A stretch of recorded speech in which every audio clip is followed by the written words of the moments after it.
Happy Friday, everybody. You know me, it's your girl, DJ Mackie. It's so weird doing it without Sean. I'm Makayla Perkins, and it's not just Friday, it's Flavoring Fridays, brought to you by our friends at OGs. I'm so excited to be the first ever show kicking off our official Flavoring Fridays. All you have to do is go check out OGs. Go head over to zenleafdispensaries.com and make sure to use promo code PHNX at checkout. I'm super jazzed up. This is the best way to start Friday because we've got breaking-ish news. The Arizona Diamondbacks have new jerseys. Before we get into it, though, I want to welcome everybody in the chat. Hello, Charles. Hello, Daniel. Hello, Chris.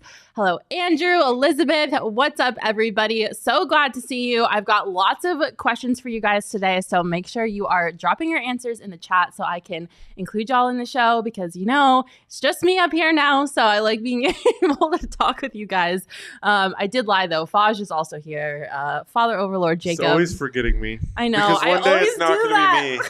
I feel so bad. One day it's not going to be me. I know. You know One what? day You're going to be sad. I am going to be sad because Faj is the best. But, you know, it's okay. We're here now.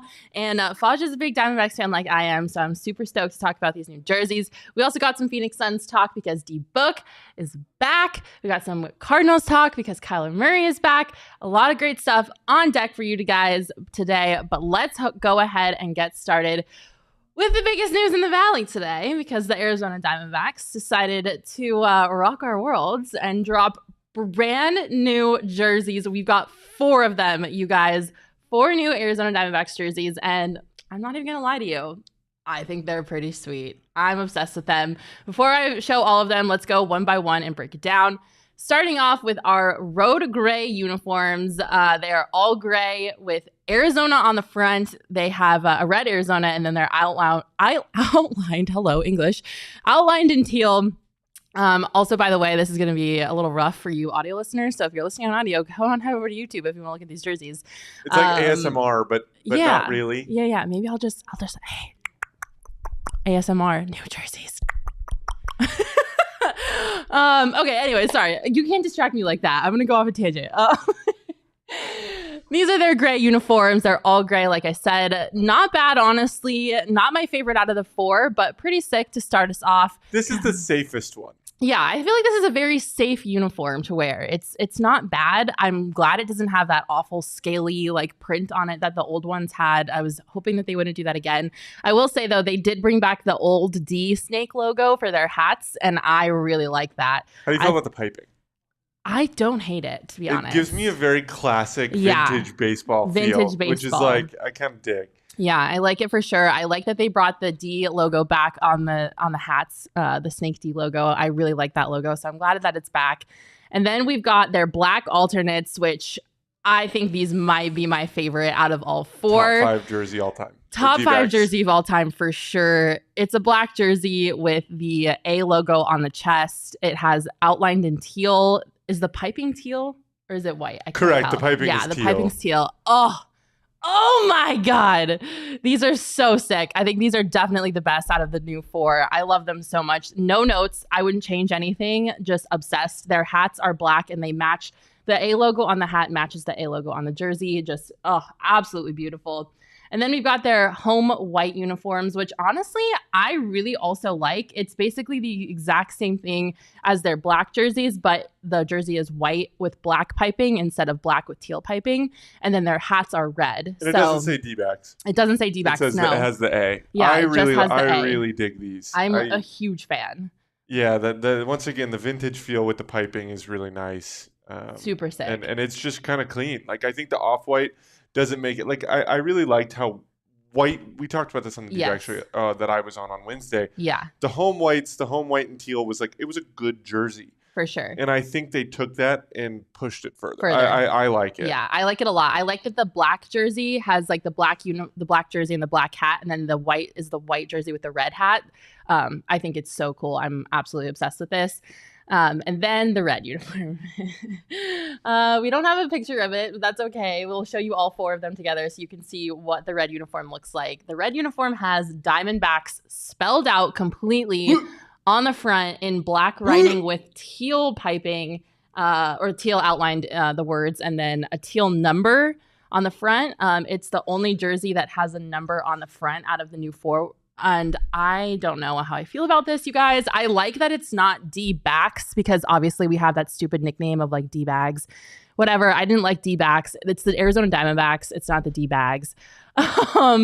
But for whatever reason, I don't know if it's because I'm dyslexic and I have a hard time reading things, but I can't make out Diamondbacks. Like it just looks like like all the letters are so smushed together and I can't read it. And I don't know if it's just a me problem because I'm dyslexic, but I can't read it. It's not enough space between the letters. I don't know. Is that just me, Jacob? Yeah, this is definitely my least favorite of the 4. I just think they tried to go bold with this one. Like the other ones, they were like, cool. Like these are clean. And then they were like, let's get one alternate that's like, woohoo. Yeah. And this is just like, ooh. Yeah. I don't know. I don't know how to feel about it. I was talking to Sean, Mr. Electric, actually about this morning. Sean being the designer that he is. I was like, yeah. What do you think? What are your thoughts? He was like, it's really hard to tell. He goes, I really like the white and the black. And he was like, the gray is safe. But he was like, the red one, I cannot make a judgment until I see it on the field. Yeah. Yeah, I don't know. I just don't know if like the pictures are hard to read and I'm not sure how I feel about the Diamondbacks one. I think it's just a me problem that I'm dyslexic. I can't read it. But I'll be interested to see them in person. I think my favorite changes, my favorite jersey is the black one. The black one is just absolutely unreal. The white one is second, the gray is third, and the red is last. Out of all of this, I love that they brought the D logo back for the gray jersey. I love that they have the snake head on the sleeve for both the black and white jerseys. I'm interested to see what they look like in person because I think already I'm so obsessed with them. I think the red one is just a little congested for me, but that just might be me. So I'm super stoked about these. I think the Diamondbacks absolutely crushed it. I think they're like elevated. They feel fresh. They feel clean, which is my favorite part. Like I hate jerseys that are just like overwhelming and you're just like, what am I looking at? And I think it's just like elevated. It's clean. It's nice. I love, like you said, the piping and how it has like that old school throwback feel. I'm a huge fan. Let me know how you guys feel about the jerseys in the comments. I think we have a super chat, which is super exciting. Thank you, Andrew, for your super chat. Andrew said, I miss our sand color, originally based on tradition of our 2007 Sedona Red era. Can you tell the team to wear Serpientes in playoffs one time? I mean, listen, I was never a huge fan of the sand. I understand why people, especially Arizona natives, might be attached to it. I do love that they had like the Sedona Red and the Sonoran sand, and like the concept behind like incorporating Arizona's like geography into their colors. But for me, the sand was just kind of bland. And I know that it wasn't a primary color. They didn't make it a primary color until they introduced the Serpientes jersey. But it just was boring to me. Like there are so many teams in professional sports that are red, black, and tan, or you know, red, black, white, whatever, and it didn't have any pop to me. So I'm excited that the teal is now like their like tertiary color and that they're incorporating teal more, because obviously I'm so emotionally attached to the purple and teal, but since we can't have purple and teal, I feel like red and teal is a nice little like second like consolatory prize. So I love the teal. I'm not sad to see the sand go. I thought it was a little boring for me. I will say, though, the Serpientes jerseys are one of my absolute favorite jerseys out of that entire collection that Nike did with the teams last season. Last 2 seasons? I don't know. No, this is the third. The upcoming season is the third season, and it'll be the final season. The final season, yeah, with the Serpientes jerseys. I'm a huge fan of those. I think they're awesome. I think they're a great alternate jersey. As far as wearing them in the playoffs, I don't know about that. I'm kind of superstitious, and there's not really any connection to the Serpientes jerseys in the playoffs, but I'm not sad to see the tan go. That's for sure. I am curious, though, as to where you guys think these new jerseys stack up amongst other new-ish jerseys for other teams in the Valley. As a quick reminder, we've got new-ish uniforms for everyone. Obviously, the newest uniforms package came for the Cardinals. They have 3 brand new uniforms this season. They have a white, a red, and a black. We've all seen them. We've seen them in action on the field, on our players. We've seen Kyler Murray play in them now. And then we also have the newest City Edition jersey for the Suns, the El Valle jerseys, which we've also seen in action so far this season. Super awesome concept. Like I said, this is just a City Edition jersey, so not a permanent jersey, but the newest one for the Suns. And then we also have the Coyotes all red jersey in collaboration with that streetwear company. Oh, why am I blanking on their name? It'll come to me in a second.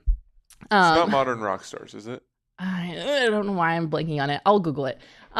We have these jerseys for the Coyotes that are the newest ones for the Coyotes. They obviously switched the Kachina, and I didn't want to put the Kachina in the conversation because obviously the Kachina jersey is like the best jersey in sports and will forever and always like be number one. So I decided to go with these because they're the newest ones for the Coyotes. And so question for you, everyone in the chat, how do these jerseys stack up? Rank them 1 through 4 of your favorite to least favorite. I'm going to do it right now, but you all better not cancel me based off my opinions because I think I'm going to have some hot takes.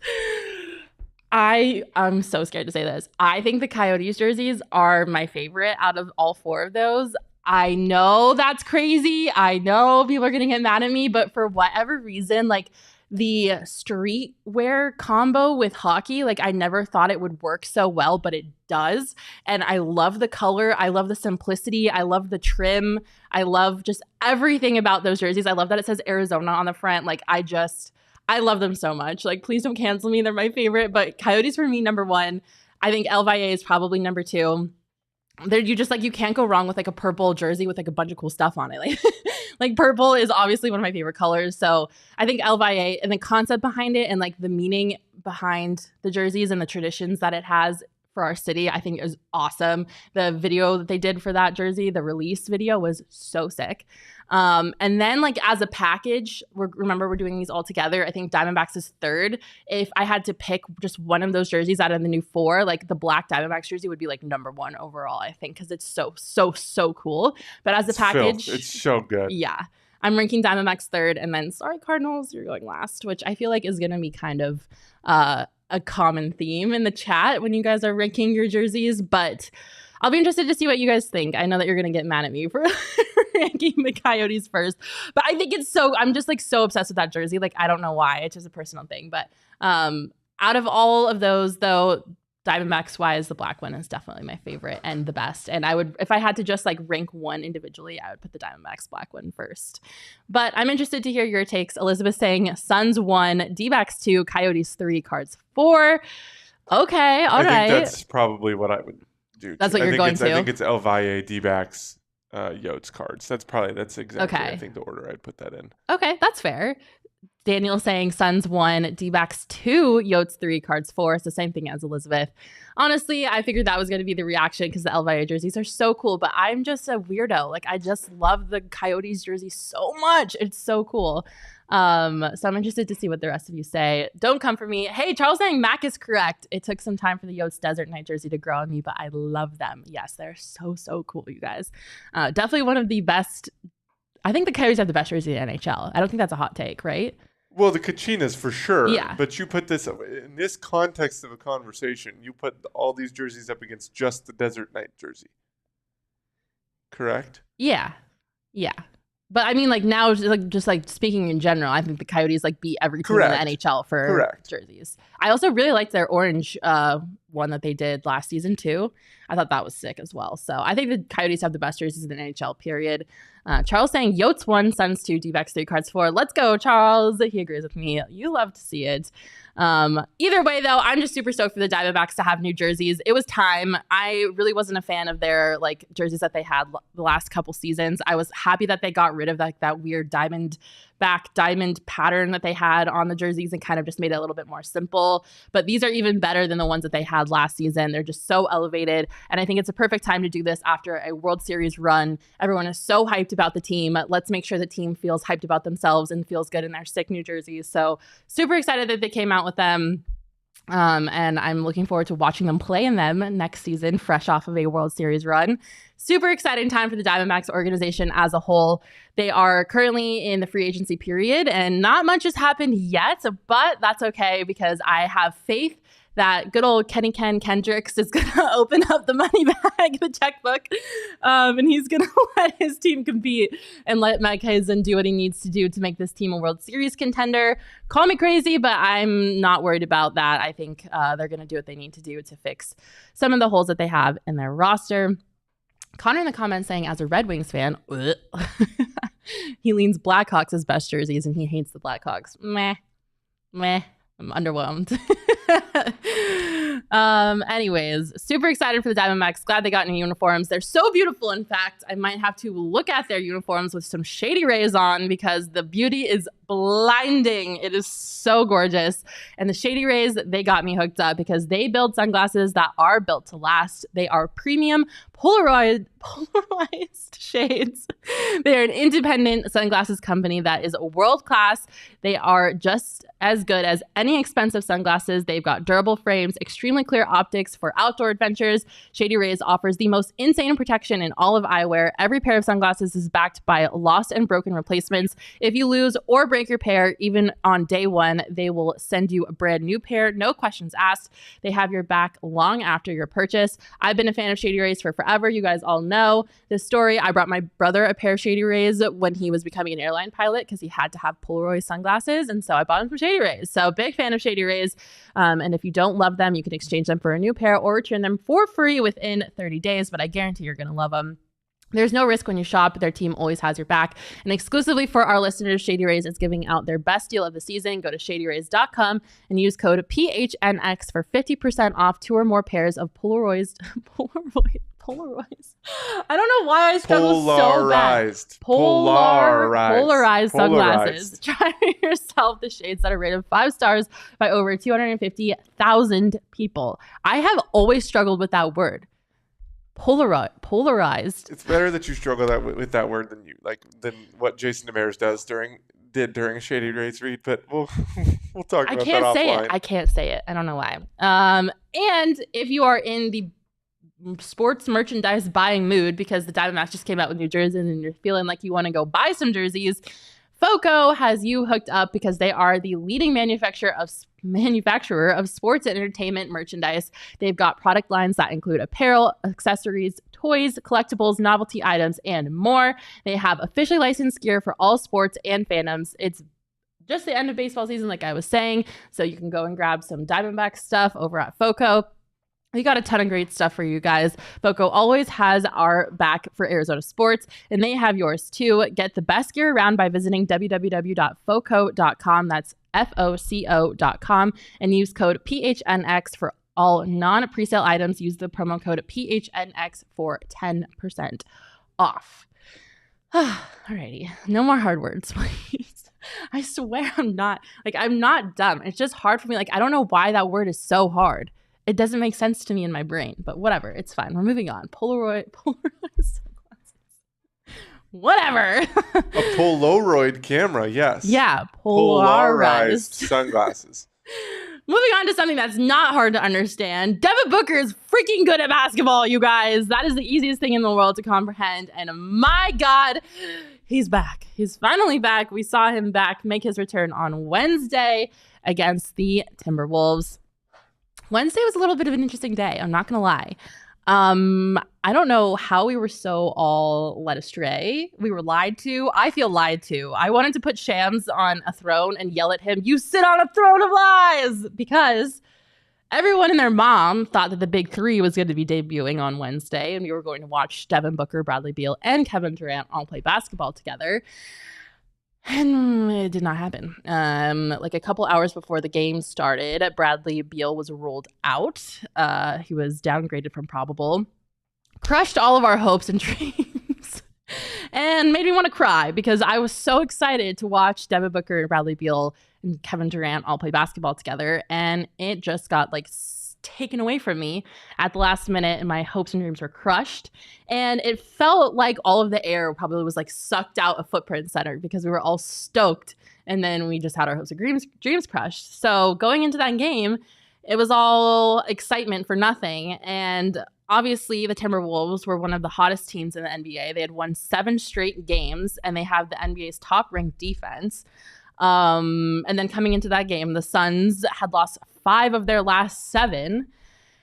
It just felt like doomsday. An early doomsday because it's early in the season, so, it's not time to panic or anything. But going into that matchup, knowing that you weren't going to watch the Big 3 debut and the Timberwolves were coming in there on fire and the Suns have just struggled at the beginning of the season, it wasn't feeling like it was going to be a great game. But fortunately for us, that was not the case. The Suns spanked the Timberwolves. And it was really great to watch. Here are the game stats summarizing the absolute spanking that the Suns delivered to the T-Wolves. The Suns shot. The Suns shot. The Suns shot. Have a day, Mac. 54% from 3 compared to the abysmal 18% from 3 from the Timberwolves. God, that's terrible. I probably could have outshot the Timberwolves from 3.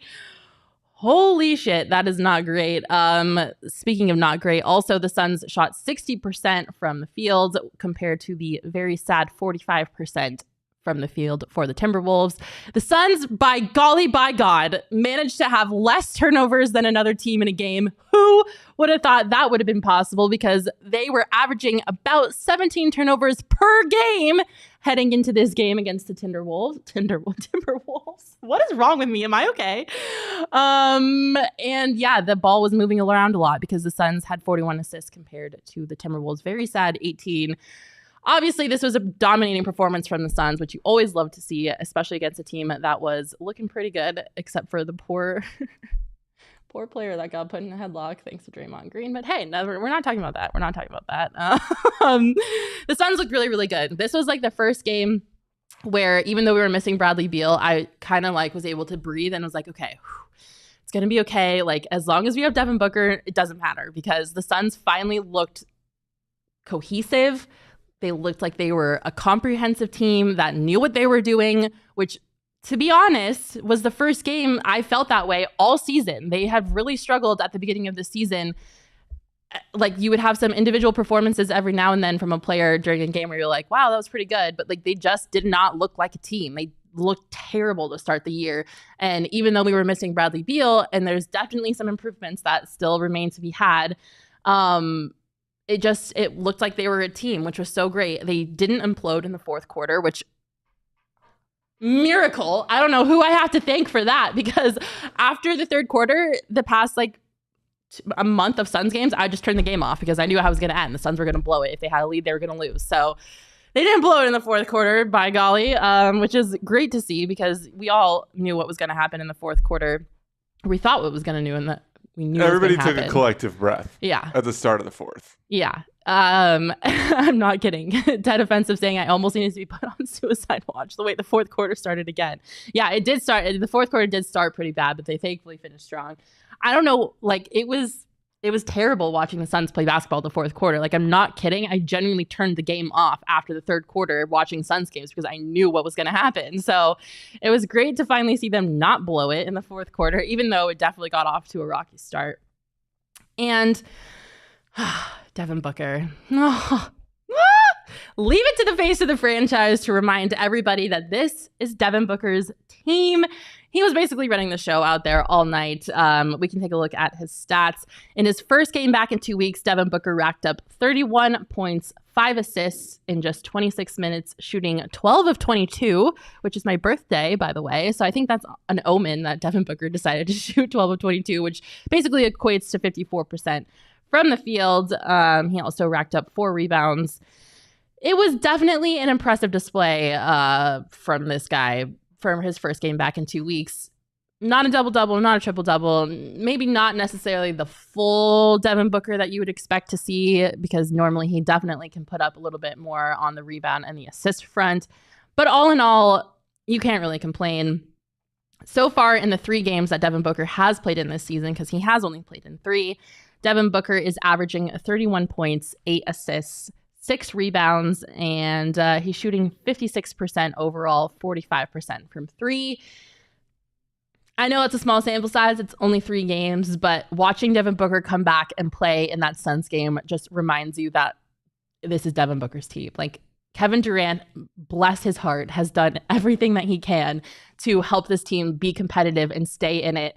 And he, by the way, Kevin Durant is averaging the second most minutes in his career ever, and he's 35 years old. So not necessarily great that he is playing the second most amount of minutes that he's ever played in his career to start the season, because I don't think that was necessarily the plan heading into the season. And he's done everything he's done everything he can to keep this team competitive while they're missing Booker and Beal. But it was just like, I could take a sigh of relief after that game, because I'm not going to lie to you guys, I was panicking a little bit before that game. I was like, the Suns might be terrible for a while, and that's not fun after everything that we've went through in the offseason, everything we went through since we actually traded for Kevin Durant, to be honest. So it was nice to finally feel like a sense of relief and that everything was going to be okay. As long as we've got Devin Booker, I'm not worried. And that was a nice reminder of it. You obviously saw what he can do. Even though he only had 5 assists, you could still tell that he was contributing because the gravity of his playmaking abilities, he just opened things up for his teammates. And especially when Kevin Durant was doing the same thing. Like, Kevin Durant is a really great playmaker. We all know this. His ability to open the floor, to make plays. It just is a reminder that it's going to be okay, guys. We just got to hang in here a little bit longer. Connor in the comments saying Katie's efficiency was even better. Yeah, Kevin Durant was great that game too. And it was just, like I said, it's going to be okay. We don't need to panic. I know the season has gotten off to a little bit of a rough start, but I don't think we're at the panic point yet. I saw a lot of people on the internet saying some not nice things about Bradley Beal. I know, listen, you guys, I know we're frustrated that we made some big moves to get Bradley Beal here, but I don't want to dog on him yet. We know what happens when people are rushed to return from injury too soon. It only makes things worse. So if Bradley Beal needs to wait to come back until he's 100%, I'm all for that. We should all be all for that. I know it's frustrating not seeing him play yet, and we're all just like have all these question marks of like, what is this team really going to be? We don't really know because we haven't seen this team go at full capacity yet. I get it, but let's not punt on Bradley Beal yet. I think that's a little overdramatic. It's a little too soon. Let's give him some time. Let's let him come back to be 100%, and let's see what he can really do. So everyone just calm down a little bit on the Bradley Beal front. But in the meantime, we really can't complain because we get to watch Kevin Durant and Devin Booker play together. And I love their relationship. I think they're so funny together. And this is a little reminder of their relationship because Kevin Durant was not the only one that was excited that Devin Booker is back. Incredible. I mean, that's what I expect out of him every time he touched the floor. You know, I maybe was expecting a little bit of like wind in his lungs, you know, early on, but he looked great. The pop was there, just playing with pace, and that's what we need. It's good to have our point guard back. The little smirk. It's good to have our point guard back. Literally preach it, Kevin Durant. Obviously, this is Devin Booker's first season in this new era of the Suns playing the point guard position because the Suns don't really have a true point guard. Devin Booker has always been a shooting guard. And so he was making a little funny there, which obviously Devin Booker thought was funny too because he was laughing. But it is good to have our point guard back. And I'm like, Devin Booker playing point guard? Like, okay. Like, he looked great out there. He was doing what a point guard should do, which, I mean, I guess it doesn't – I'm not surprised. Like, it's Devin Booker. If you can put him out there and he can do whatever you need him to do. So it's great to have our point guard back, just like Katie said. And I'm excited to continue to watch them build this chemistry. I'm really excited to see what happens when Bradley Beal is added into the mix, even if we have to wait a little bit longer to see it happen, as long as he's healthy when he comes back and he's ready to go. That's all that really matters. So it's nice that we have Book back. Everyone take a sigh of relief. It's going to be okay. The Suns are going to be fine. I feel like that was therapeutic for me. I needed that. If you want to watch this happen, though, and you want to see the Suns in action for yourself, like get your eyes on it, like you need to see it to believe it, head on over to Game Time and check out the Game Time app. It is the fastest growing ticketing app in the country for a reason, because they have the best, lowest priced tickets on the market. They are perfect for you procrastinators out there that wait to get tickets until the last minute. You can go on Game Time and know that you're getting a good deal. They will always hook you up. I love getting my tickets from Game Time. It is fast. It is efficient. The user interface is so friendly. They make it easy to pick out the best deals. And our Game Time game of the week is the Trailblazers at the Suns coming up next week. It's going to be an interesting game. I think it is an in-season tournament game. And it is also the first time that a certain center will be back in the Valley since getting traded to this team. So it'll be interesting to see what happens, and you can get to this game for as little as $35 a ticket. Holy shnikes. Go grab your tickets for this game right now. It is going to be interesting to see. It is on Tuesday the 21st with a 7 o'clock tip. And like I said, it'll be the first time that we see a certain Mr. Somebody back at Footprint Center, but he will be wearing a different jersey. I believe it'll be a in-season tournament game. Yeah, it is an in-season tournament game. So you guys, like, are you kidding? $35 to see this drama unfold? Like, go get your tickets. Go to the Game Time right now. Download the Game Time app. Use promo code PHNX after you create an account for $20 off your first purchase. Terms apply. Again, create an account and redeem code PHNX for $20 off. Download Game Time today. Last minute tickets, lowest prices guaranteed. And as you all know, today is Flavoring Fridays, presented by our friends at OG. And OGs have the best scratch-made THC gummies in the Valley because they're made right here in the Valley. They are delicious. They are so good. The Happy Balance strawberries and cream, my absolute favorite. Orange creamsicle sativa, close second. But you really can't go wrong. They've got fruits flavors. They got cream flavors. They're all delicious. And thankfully, our buds at OGs are back with an exclusive deal for PHNX listeners. They've made it super easy for you guys to score on these savings. You can get 25% off any OG's products at your neighborhood Zenleaf location from now until November 30th. This deal is running out.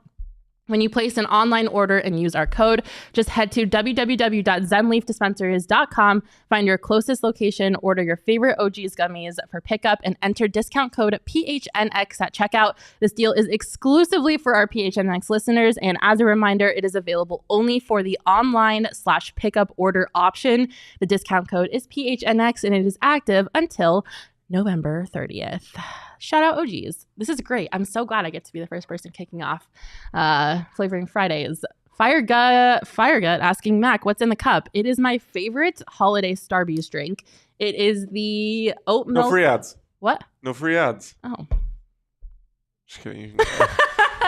just being Max. It's the holiday season, and Starbucks is I drink a Starbucks. We don't have a coffee sponsor. Starbucks, wink, wink. Yeah, we don't have a coffee sponsor, so Starbucks come through.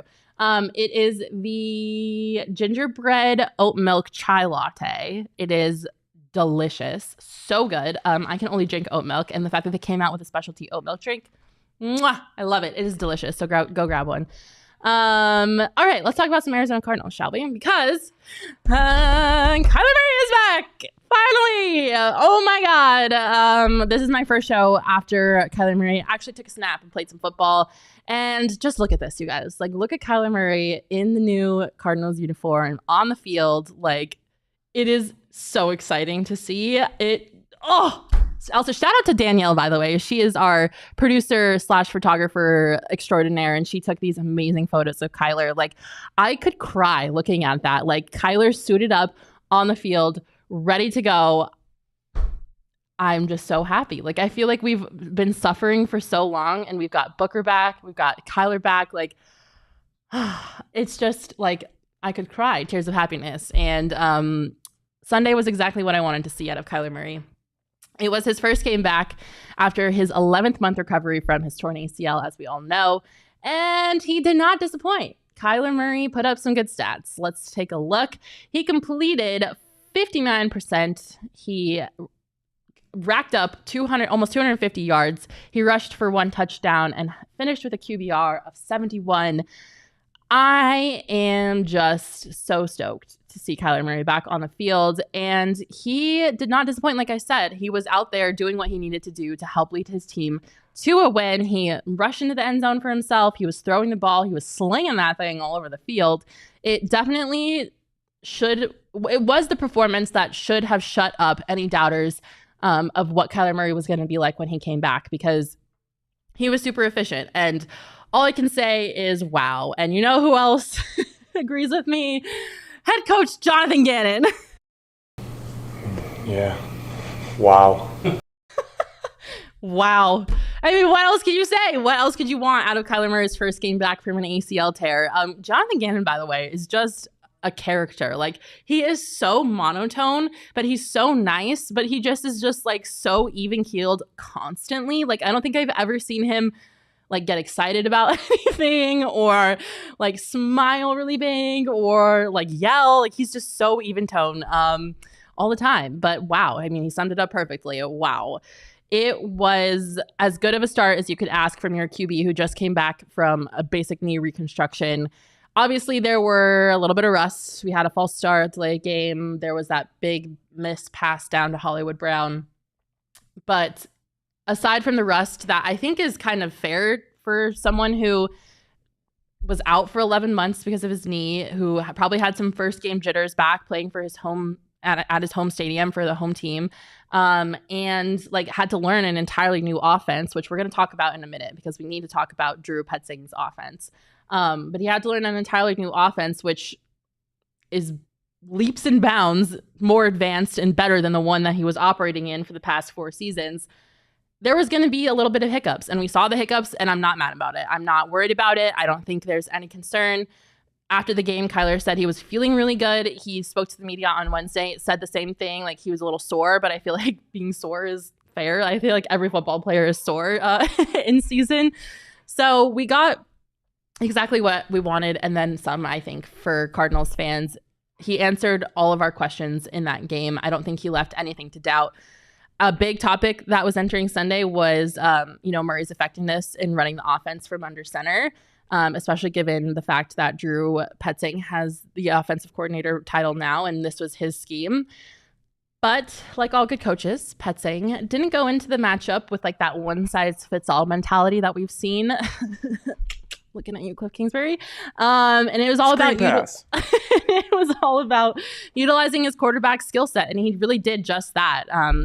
Murray was operating mainly out of shotgun formations for the entire game, but he did take a handful of plays under center. But I think, again, playing to Kyler Murray's skill set, like that's what you saw. Kyler Murray is so dynamic. He obviously had that one play that the Cardinals ended up posting a video of from like a bird's eye view that he escaped like 2 tackles and was running out of the pocket and then rushed for like 15, 20 yards. Like, it was awesome to see, which I know that I talked about this last week. I had a knee injury, like my knee got blown out. I had to do reconstruction surgery, whatever. Those like hard cuts and those sharp turns and like the the sudden change of direction, so hard on your knee. And I cringed watching him do that. I was like, oh my God, don't blow your knee out again, because it's like those movements are the worst for your knee. And he executed them beautifully. And I know that's just like a small thing, but because I have a knee surgery too, I kind of was watching for that. And that's obviously hard to recover from, but he handled all of that beautifully. And I was interested to see what Drew Petzing was going to do with Kyler Murray. And I know that he had a little bit of ups and a little bit of downs to start the season. And there were some people that were concerned about Drew Petzing's ability as an offensive coordinator. This is his first season as offensive coordinator. He was obviously a quarterback's coach for the Browns before this. But I think it was hard to really get a picture of what he was going to be able to do when he was working with backup quarterbacks, like career backup quarterbacks, and also a quarterback that really had never played in big game scenarios before. So I think that kind of answered my questions about Drew Petzing. I hope everyone else kind of feels the same. But if you are still questioning about any of the ability of what Drew Petzing can do, I want to bring up something that I found on the internet that I thought was really interesting. Shout out to Blake Allen Murphy, by the way, because he tweeted this. This is a comparison between the routes that were run by Trey McBride on Sunday. So these are the beautiful Trey McBride routes, which, by the way, we will talk about Trey McBride's record in a second. All over the field, left side, right side, just dynamic plays. He's just getting downfield. He's running all over the place. Like, this is what you want to see, right? Okay, let's compare this to Cliff Kingsbury offense when he had arguably one of the best receivers in the NFL, and he was in charge of him. So this is what Cliff Kingsbury managed to put together for one of the best wide receivers in the NFL. One side of the field, not getting downfield, very just same position all the time. Nothing new, nothing innovative, nothing interesting. And I know you're like, Makayla, like, why does this matter? Like, one of them is a tight end. One of them is a wide receiver. One of them was a tight end that was second on the depth chart, and now he's first on the depth chart. Like, this is maybe not the most accurate representation of the difference. And I think to that, I say, actually, it is, because just like you can see it clear as day, the difference of the play calling of offensive weapons, like the utilization of a tight end and the way that Drew Petzing has been able to incorporate Trey McBride into this offense, so good. And you saw it because Trey McBride on Sunday became the first Cardinals tight end since 1989 to have over 100 receiving yards in a game. I wasn't even alive when that happened. I don't know. I can't do math that fast off the top of my head, but that was many years before I was born. After the game, Trey McBride said the same thing. He said that was 10 years before he was born, the last time a Cardinals tight end had 100 receiving yards in a game. And that's just kind of crazy. And I know that a lot of people weren't sure what to expect from Trey McBride because obviously we had Zach Ertz on the roster, and Zach Ertz is an all-time, probably a Hall of Famer tight end. But I've always been a Trey McBride stan. He went to Colorado State. He was the best tight end in college football the year that he graduated. I knew that Trey McBride was going to be awesome. I'm so glad people are getting to see that now. Aside from that, like, just having a dynamic play caller and someone that like actually cares about their, I'm just gonna like, this is gonna be a throw Cliff Kingsbury under the bus segment. So I hope you all are ready. Having someone that like actually like shows up, wants to innovate his offense, like wants to try something new, like isn't afraid to get the ball downfield. Thank God, because if I saw one more dink and dump pass off like a 1 yard, 2 yard like gain, I was going to cry. Just having someone that is innovative and willing to try new things and doesn't have a one size fits all plan and can work to the strength of the abilities of the players that he is utilizing and is just like innovative. That is all I can say, because Cliff Kingsbury just did not innovate. He did not care. He had the same plays, the same plan every single week. I forget who it was. Was it Patrick Peterson? There was a player last year that said, we know what we're to expect when we play the Cardinals because they run the same plays every single time we play them. Like, it was hard to watch. It was very, very hard to watch. That's embarrassing to have an opposing player of another team say we know what to expect when we play the Cardinals because they run the same plays every time. And of course, if it was Patrick Peterson, like, we know the history there, but still, like, come on. You're getting paid to be a head coach of an NFL team and you can't come up with anything more innovative or utilize the best drafted quarterback that we've probably ever had better than what you did. And so, you know what? I'm just happy they're finally throwing the ball down the field. Like, I could care less about anything else as long as the ball is moving down the field in a forward motion with big gains at a time. I love it. I love to see it. And I'm not used to seeing it because we had the biggest dingus in the NFL as the head coach of our team for the last 4 seasons. And I think this is just the start. Like, I know it's hard to look at the Cardinals' record and be excited about this team. I get it. But there are things to be excited about. Kyler is back. He has weapons to throw to. He has Hollywood. He has Trey McBride. He has Greg Dortch. He has James Conner back now. They just signed another running back who is a dual threat. Like, there are things to get excited about. And, the defense has looked pretty good. Budda Baker is back and doing what Budda Baker does best. I think the sky's the limit for this team. I think the coaching staff, I was very skeptical at first, but from what I've seen so far with Jonathan Gannon as head coach and the offensive and the defensive coordinators, I'm not mad about it. I'm not bad about it. I think, there's inevitably going to be some hiccups every now and then when you have a brand new coaching staff, a quarterback coming back from injury, basically a brand new roster as well. But I think the Cardinals, I really do think the sky is the limit for them. And I think now they're on the right track. Like, before, they were off the rails. They were so far off the rails, but now we got them back on the rails. So I'm really excited to see what this Cardinal team can do. And I think that on Sunday, we saw the beginning of what this team is capable of, and it is a good foundation for them to build on. And I think that they will, and they can build on top of that. Ted Offensive saying Kingsbury needed to spend more time coaching and less time decorating his lair. Facts. His house was decorated so weird. It was interesting to see. Ryan saying our record may suck, but the team passes the eye test. Yeah, you guys, like, I really think that this is the beginning of something that is really, really great for the Arizona Cardinals. And Kyler agrees with me. Kyler was asked after the game how he was feeling, and this is what Kyler had to say. I'm pretty comfortable with it. I will say, being in a different offense for the past 4 years, it was new. It was definitely new. A lot of terminology and stuff like that. Being out there, seeing a certain coverage, and thinking back to like old habits or things that we would do. But at the same time, being in the moment and not not being able to go to what I would normally go to, having to stay with what we're doing now. There's definitely some old habits that want to creep back in when you're out there. But no, it's good. Breaking those habits, trusting the process, and with Drew's coaching, teaching, it's been great. But no, as far as the training camp, no, I don't feel like. Those reps, like last year I missed a lot of reps. I felt a little different. This year I feel pretty good. This year I feel pretty good. I also love the subtle shade. Like, I had to break some bad habits, some old habits from last year. Like Kyler Murray just summarized it so beautifully there. And I'm just like, I'm so stoked to see him back. Someone in the comments, where was it? Scroll up a little bit. Agent 47 saying we had a 7-0 run with Cliff. That shows how damn good Kyler is. Yes. Thank you for pointing that out, because it is so true. Like, it wasn't Cliff that had that 7-0 run. It was Kyler that had that 7-0 run.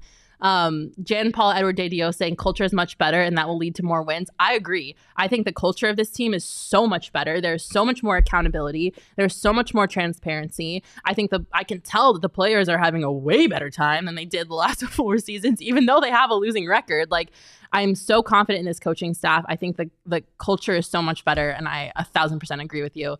Connor Stallion saying trust the process. Absolutely. You got to stick with it.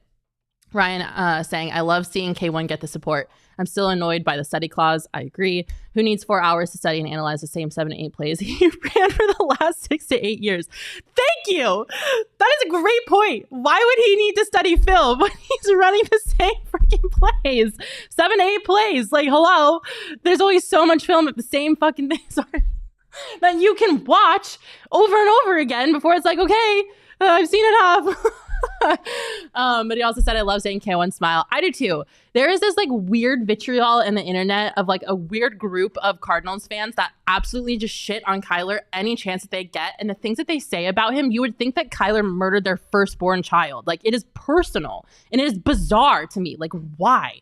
I don't think Kyler has done anything to deserve that vitriol. Like, of course, we had that weird Instagram scandal where he deleted all the pictures of the Cardinals off his Instagram, and the study clause and the Call of Duty, whatever. Like, but those are things that I think are more signs of like a kid that is learning how to be a leader. Because hello, Kyler Murray is under the age of 25, in case any of you were wondering. And like the bumps of like becoming an adult than it is like concerns over him as like a football player, and the weird vitriol around Kyler and the people that think he shouldn't be QB1. I will never understand. Like, you all need to go outside and touch some grass before you like chirp at our quarterback on the internet. And like, it's just weird. Like, I can't understand the weird vitriol surrounding Kyler Murray. And I wish, whoever, if it's Cardinals fans or just like NFL fans or whatever, like, we need to stop. We need to stop it. We need to let Kyler be a quarterback. And until something like actually happens where like he's doing something that causes that type of vitriol, like, it needs to stop. It's so weird to me. And his teammates have had his back this whole time. Like, I don't think I've ever seen anyone besides ex-teammates, which it's ex-teammates, like, there's going to be some bad blood there, say some mildly concerning things. This is what Buda Baker had to say about playing with Kyler Murray again. No, I mean, he's the same cool, calm, collected guy as he's always been. Even when he wasn't, playing and he was on the field, he was still on the field. He was still the same exact Kyler. So nothing's really changed with him. I think he's only going to continue to get better because, of course, that was his first game and under this staff, under this offense. So he's only going to get better. I feel like the team's only going to get better, and we're just going to take it day by day, continue to work. And then, come Sunday, see what we got. You'll love to hear it. Like, that's the heart and soul of the team right there. Buda Baker is the heart and the soul of the Arizona Cardinals. And obviously, a lot of like what he said is just generic, like, athlete speak for when you're playing with a teammate. But I think, like I said, the Cardinals are on the right track. They were completely off the rails, and we got them back on the track. And the culture is better. The vibes around the team are better. Like, it's just what we needed to see. And I hope that all of you are feeling good about the Arizona Cardinals. We've got a big game on Sunday. The Cardinals are taking on the Houston Texans, and they opened that game as 5.5-point underdogs. The Cardinals are on the road, and they have lost 8 straight road games. So not a lot of confidence in the away team, obviously, when you look at the fact that they lost 8 straight road games. Obviously, the Texans are good, which is wild, because who would have thought that the Texans could turn it around that quick? We're obviously heading into week 11 of the season, and the Cardinals are in the playoff spot right now. They have a rookie quarterback who I think has put himself in a conversation for NFL MVP, to be quite honest with you. That performance against the Bengals CJ Stroud had was unbelievable. It was so impressive, everything that he did. Watching that game, like, he was just doing everything right. He was protecting the football. He only threw 2 interceptions this entire year. I think he's doing really well. I mean, it's hard to say anything bad about what CJ Stroud has done so far as a rookie in this league. The Cardinals, it's a big test. It's a big litmus test for the Cardinals to see what they're going to be capable of doing with Kyler Murray back. I definitely think their odds are better, with Kyler Murray playing football. It would have been not a great game if we didn't have him, but we do have him, and I think anything is possible when you've got Kyler Murray. It'll be a good test to see where the Cardinals stack up, because I think the Texans are better than the Falcons for sure. So it'll be a good gauge as to where this team stands, and if the Texans expose any of their weak points and things that still need to be fixed. It'll be good to see. So I'm excited for that game on Sunday. If you need a place to watch that game, you can head on out to the BetMGM Sports Book at Glendale, right across from the stadium. We will be out there. The PHNX Cardinals guys will be doing their pre, half, and post-game shows from the BetMGM Sportsbook. We'll be doing some giveaways. There's some good food and drink specials, so come hang out with us there. It'll be a great game. I'm excited to watch it. It'll be interesting to see what happens. Connor in the comments, I will talk about that in just 1 second. But before I do, I got to give a shout out to our friends at Gila River, because we are super stoked to partner with Gila River Resorts and Casinos. They are Arizona's biggest and best resorts and casinos. And right now they are doing the $1 million Big Red Showdown at the Gila River Resorts and Casinos. You can sign up for the Gila River Resorts and Casinos $1 million Big Red Showdown and stay in the game and get rewards. It's super easy. You can play fun, free games online for a chance to win $1 million cash. They do weekly pick'ems, and you can win up to $1,000 in free bonus play every week. They do monthly drawings. The next one is going to be on December 3rd for Cardinals game tickets, memorabilia, and free bonus play prop cards for select football games. You can win up to $1 million in cash, 21 years and over only. All you have to do is visit GilaMillionDollarShowdown.com to get in on the action. For more information on the Gila River Resorts and Casinos and all they have to offer, head to play@Gila.com. A little bit of breaking news for you live on the podcast. Bradley Beal has now been ruled out for at least 3 weeks as they continue to evaluate his lower back injury. Bummer. I'm kind of glad that we got a little bit more of a definitive answer and a more definitive timeline.